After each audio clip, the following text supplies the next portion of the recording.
I'm Mark Learmonth, Caledonia Mining's CFO, and I'd like to run you through our corporate presentation. What you see here on the title page is a picture of the new headgear at the central shaft, which we put that headgear up late last year, and it started running a few weeks ago. So we're very, very proud, very excited of that. Probably the biggest engineering project in Zimbabwe for many years. There's the disclaimer. Right, our strategy is focused around sort of four aspects. The first is having finished the central shaft, which I'll talk about in a moment, is now converting that into production, increased production, and increased cash generation. And the increased production will be increasing production from about 58,000 ounces, which we did in 2020. This year in 2021, we'll do something in the mid-60s. And then from 2022 onwards, we'll be doing about 80,000 ounces a year out to 2034. Over many years, we've demonstrated our commitment to return money to shareholders by way of dividends. And as you'll see in a moment, over recent quarters, we've now started to increase our dividend, not only as a result of the higher share price, but also as our increasing confidence about the business as we finish the central shaft. And then in addition to getting more money out of Blanket, we're now beginning to evaluate some new exploration opportunities, which we've secured in Zimbabwe. So just by way of an overview on Caledonia Mining, we're an established, profitable gold producer based in the south of Zimbabwe, around Gwanda. We also have two exploration option agreements in the Zimbabwe Midlands around Gweru. That's an area that's historically produced very significant amounts of gold. We're domiciled in Jersey, Channel Islands, which means that the holding company is tax neutral, but we're listed on the NYSE American and on AIM in London, and by far the biggest volume, about 100,000, perhaps 115,000 shares a day is on the American NYSE American. At the end of December, we had just under $21 million, just under $19 million in cash. And don't forget, that does include the proceeds of a $12.5 million equity raise we did in mid-2020 to raise funds for a solar project, which we've only just now started spending. So that cash position does reflect cash that we're holding for a specific purpose.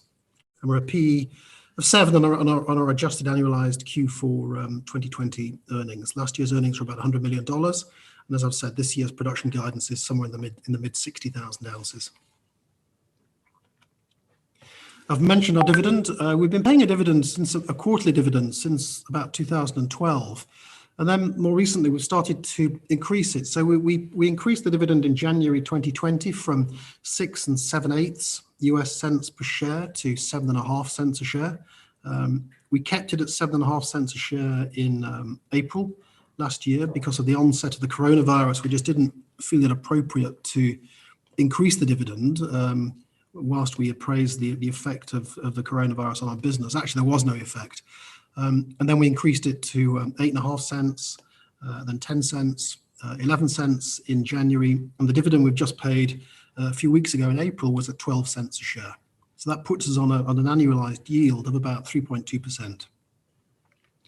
And what we show on this graph is a data plot of the constituents, the GDXJ, who actually pay a dividend.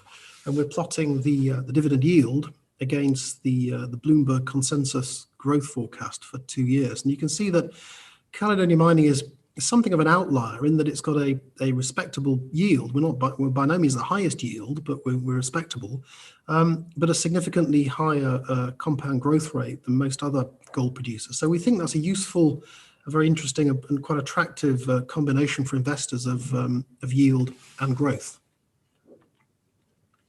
However, corporate overview, our share price graph on the left-hand side, our share price did run up very strongly in the middle of last year.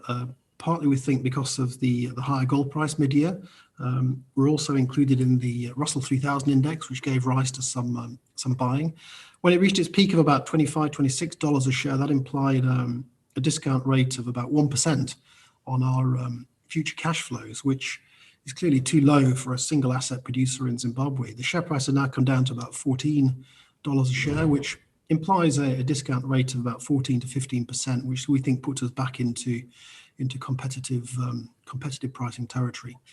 By way of shareholders, management and directors have got about 4%. Alan Gray is a large South African institutional fund manager. They've got 16%. Sales Promotion Services is an individual based, a private investor based in Liechtenstein. He's got 5%. Framiro, that is a group of Zimbabwe investors who were previously a minority shareholder in Blanket. We bought them out and moved them up to the top co level, so they've got 6%. And BlackRock are in there with 5% as a passive investor by virtue of the Russell 3000 index. Our market cap early in March was about $175 million.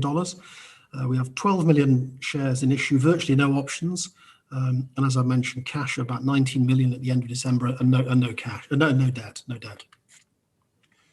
Just turning to ESG, we fully comply with our obligations in respect of corporate governance and ethical and responsible business behavior.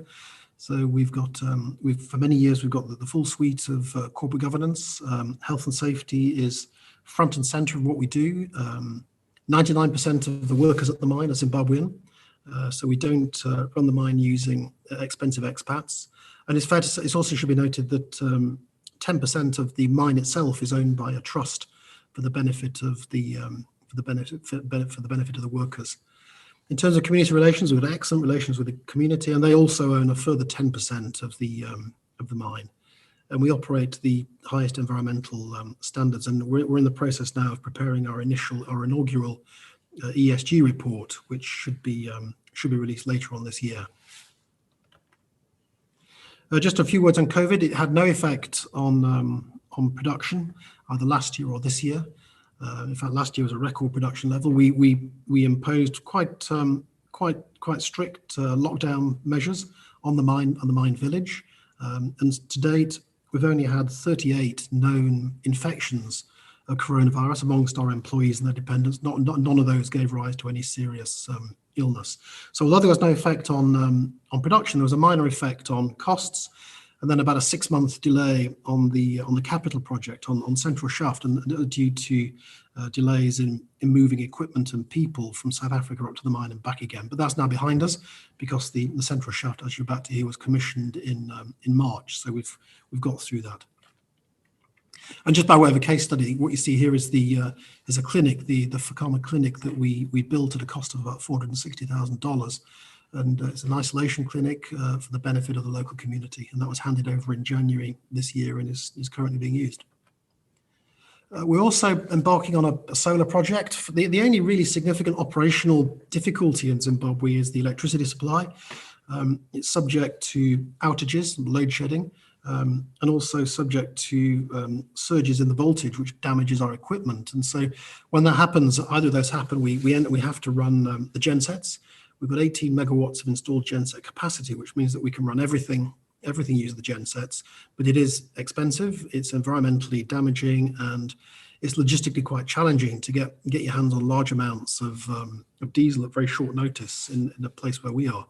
So to try and mitigate some of those risks, mid last year, we decided to embark on a solar project that will produce about 12 megawatts at a capital cost of about $12.5 million, which will provide about 27% of Blanket's total daily electricity usage, and that's now in the procurement phase. So we're now beginning to spend the $12.5 million that we raised last year. We're beginning to spend that now, and it should be operational by about this time next year. Right, turning to the Central Shaft, which is the engine of our near-term growth. What we've done is we've invested since about 2015. We've invested about $67 million, sinking a 6-meter diameter 4-compartment shaft from surface down to 1,200 meters. That was commissioned right at the end of March and is now hoisting waste on a commercial basis. That's development waste arising from the horizontal development needed to connect the bottom of the shaft to the production areas.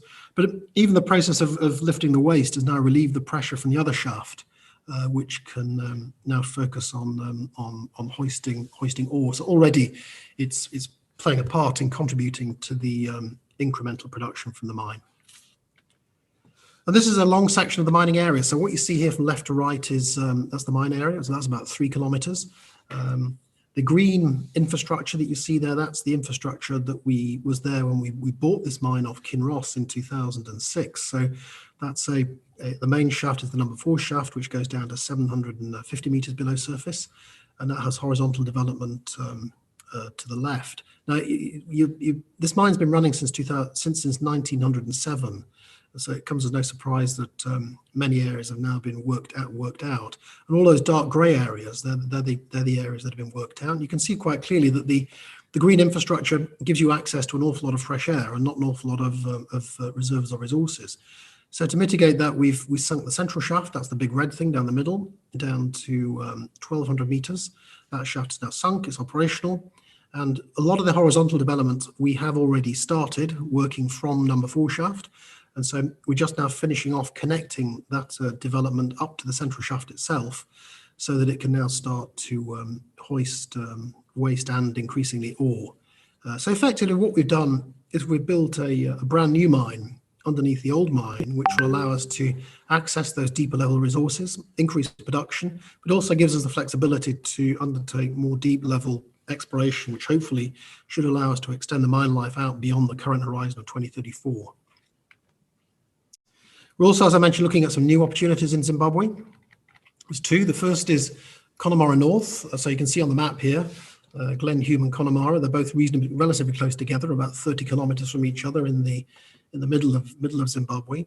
Connemara North, we have an 18-month option period. So that takes us out to May 2022, which gives us the right to explore. And if we like what we see, then to exercise the option and pay a further $5 million to get access to actually own the property outright.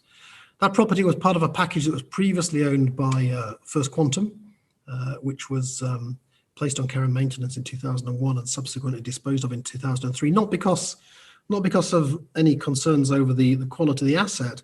It was because of the deteriorating situation in Zimbabwe, which caused First Quantum to sell up and move on. So we're very optimistic that Connemara will show some reasonable resource which we can commercialize. The second is slightly different. That's an existing operation which operates on a very small scale, almost advanced artisanal basis. That's called Glen Hume. Again, it's the same structure, an option agreement to give us the right to go exploring. This is for 15 months and expires in February 2022. We made an upfront payment of $2.5 million. And if we exercise, that's a further $2.5 million to pay to own the asset with a 1% NSR. It covers about 358 hectares, and it's already producing on a small scale, as I mentioned. So again, we know there's gold there, and we're now busy. We've done the first phase of drilling, and we're now busy evaluating those results. In terms of CSR, we have a formal CSR policy at the mine, focused on the areas of education, health, agriculture, environment, and the empowerment of women and youth. And as I said, the workers own 10% and the community own 10% of the mine, and we will be publishing our inaugural CSR statement later on this year. So in terms of outlook, you should be looking for a significant increase in production from now up to 2022. That will give rise, we expect, to higher cash flows as a result of higher production, lower unit costs, and reducing capex from 2022 onwards. We're now able to do deep level exploration at the mine, which we hope will allow us to extend the current life of mine beyond 2034. We've got our hands on some new exploration properties in Zimbabwe, Glen, Hume and Connemara, and we continue to look at some other properties as well, where we can invest some of the surplus cash that comes out of Blanket. Surplus in the sense of we've already demonstrated a commitment to return money to shareholders, and we expect that to continue. So it's a question of sharing the incremental cash that comes out of Blanket, part of that increase going to shareholders and part of it going into the ground for new assets. And our contact information is here. We're reasonably accessible by email or preferably by email to answer any queries. In terms of research, in the UK, research is available from WH Ireland. In North America, research is available from Cantor Fitzgerald. So thank you very much.